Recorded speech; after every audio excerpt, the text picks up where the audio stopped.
TV host Nashat Al-Delhi reported on a leak confirming an intercepted phone call from a few years back confirming the action. He reported in part, today's leak confirms without a doubt that Erdogan, his state, his government, and his party are transferring weapons from Turkey to, this is a shock, to where you may ask, to Nigeria. And to whom? To the Boko Haram organization. Well, Raymond Ibrahim, a journalism fellow at the David Horowitz Freedom Center and an expert on the Middle East and Islam, joins us now with more on this. Welcome, Raymond. Hello, Heather. Are you surprised by this report? What's your take on it? No, I'm not surprised. And my take on it is that the actual tape that was made that you referenced and you quoted was made apparently in 2014 or 15. And it was reported widely in certain areas in the U.S. and in the West, not so much, and not much came out of it. And the reason, I think, is because Erdogan wasn't so, didn't have his fingers so much in Islamist politics outside of his own nation. But now that we've seen, Abu Bakr al-Baghdadi, the ISIS Islamic State caliph who was killed recently, and he was found just 3 miles from the Turkish border, which is in fact one of the last, or if not the last bastion of jihadi so-called freedom fighters of attacking the Syrian government. It's brought it up again, the fact that everyone is saying, well, look, he's supporting ISIS. So now we're remembering, and that was, I think, the point of the Egyptian show. We're bringing back to see that there's some continuity here. It's not just right next door to Syria, to Turkey, meaning Syria. He's involved with some of the absolute worst Islamic terror groups. Remember, Boko Haram, which its name loosely means Western education is forbidden, haram, was basically doing what ISIS is notorious for years before ISIS. So the whole, head chopping, crucifying, massacres, enslaving women and children, burning people alive, Boko Haram was doing that.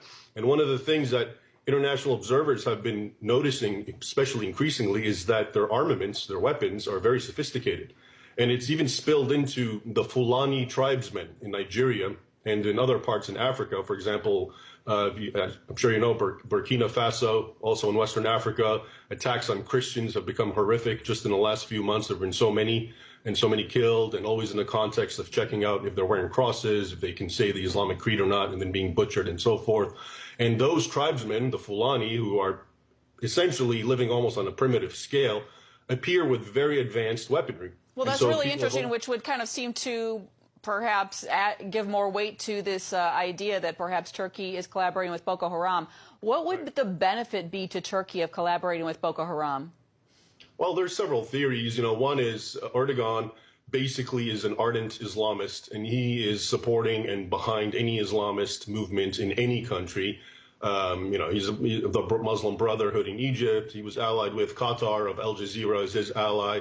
And so you can see him, he's trying to help develop these Islamist groups so they can overthrow more secular states. Though, in fact, in Nigeria, an aside that I think is important, the president himself, Muhammad Buhari, of Nigeria, who's Muslim, Nigeria is half Christian, half Muslim, has been accused himself of being behind the so-called genocide, which a lot of international groups have called what's happening to Christians in Nigeria, that he himself is complicit in this armament. So he could very well be an ally of Erdogan and so forth, and it's just some sort of Islamist overall coalition globally.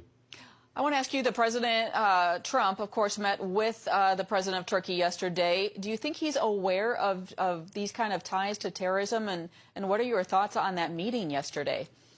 Well, in general, I think, what he's aware of is really hard to tell. But I think the meeting in general, Trump and presidents won't necessarily bring up all these things, obviously. So when he met, for example, in Saudi Arabia with the king and so forth, he doesn't really mention human rights abuses and so forth for whatever strategic tactical reasons. So it's really hard to predict, but I think he needs to be aware because Erdogan's he's got his fingerprints everywhere now. It's not just Syria, which is very obvious, but now there's older evidence of him involved in Nigeria and also in Turkey itself, the Christian population, the minority there. And remember, Turkey was originally entirely Christian. It was Anatolia. It was actually where St. Paul wrote all his epistles to. They're really being treated badly and discriminated against, and a lot of hate